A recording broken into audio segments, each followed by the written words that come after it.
Welcome to the crafting ant. A few of my colonies need bigger nests or a new test tube. Let me show you how I do it and why. We all know different species have a different set of requirements. Most colonies start in a test tube. But what do they like after that? Find this information before you take action. Google it, ask your supplier, ask other ant keepers. Discord is the ideal place for that. Here are some reasons why they would move. For instance, humidity. If a test tube is out of water, the humidity drops and most ants will go find another spot. You can also use this. You want them to move out of a nest? Let it dry out. It takes time, but it works great. The next thing is temperature. If the temperature is too high or low, the ants will also want to move. You can also use this, but I don't recommend it, because using heat or cold can cause stress. Then there is one of the most debated: light. Do ants hate light or not? Personally, I think it depends on the species. But also, what do you do when you start the colony? They can get used to light. Most of my colonies are in the dark. If I remove the lid, they will try to find a darker spot. I do not put a light right on top of them. This will cause too much stress. Last but not least is the nest. This is a difficult one. Sometimes ants want to move because they like another nest. Think of mesh, white tongue, gypsum, dirt, etc. But again, this really depends on the species. Now for the moving itself. From test tube to test tube is pretty easy. Just prepare the new test tube and put the ends together with some tape. Don't tape it all the way around. Leave some room for air. Personally, I use feeding areas. With most of them, you can connect more tubes.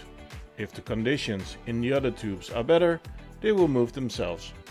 This can take some time, and sometimes they will use both of the tubes. These Messor Barbarus now use the dried out tube as a seed storage. Time to move some colonies. This Manica Rubida colony has an almost dried out tube and is in need of an outworld because it's getting harder to feed them. I already connected a second tube, but now I hope they will move into the new queen tube room.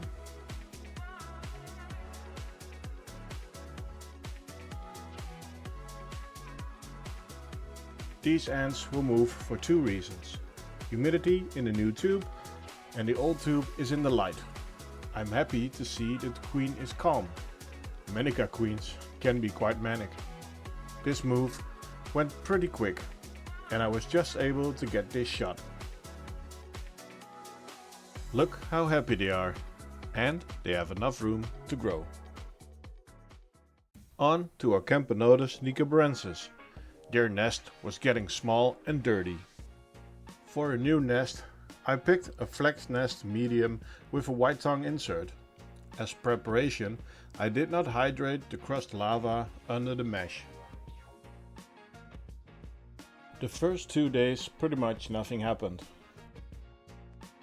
But when I came back from work, ta-da! An hour later it was done. The new nest has enough room for growth. Again, with this move, it was humidity and light that did the trick. On to our last move.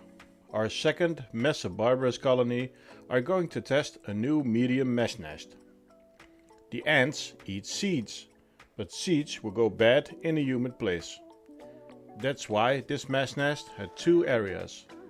The side on the entrance we will not hydrate. The move went great. I changed the setup in the evening, turned off the light and went to bed. The next morning they had already moved into the new mesh nest.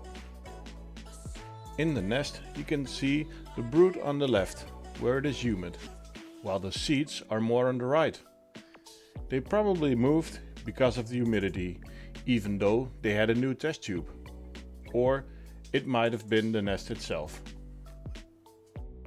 The information in this video is from my own experience. I would love to hear yours in the comments or on our Discord. Here we also have an idea section, and if you have an idea that I think it's good enough to make, you get a copy for free. And, of course, don't forget to like, subscribe and hit the bell icon. You guys really surprised me with all the support. We made it 500 plus subscribers. Thank you all. Sunday I'll post a video for a giveaway, so stay tuned. Thank you for watching and see you on Sunday at the Crafting Ant.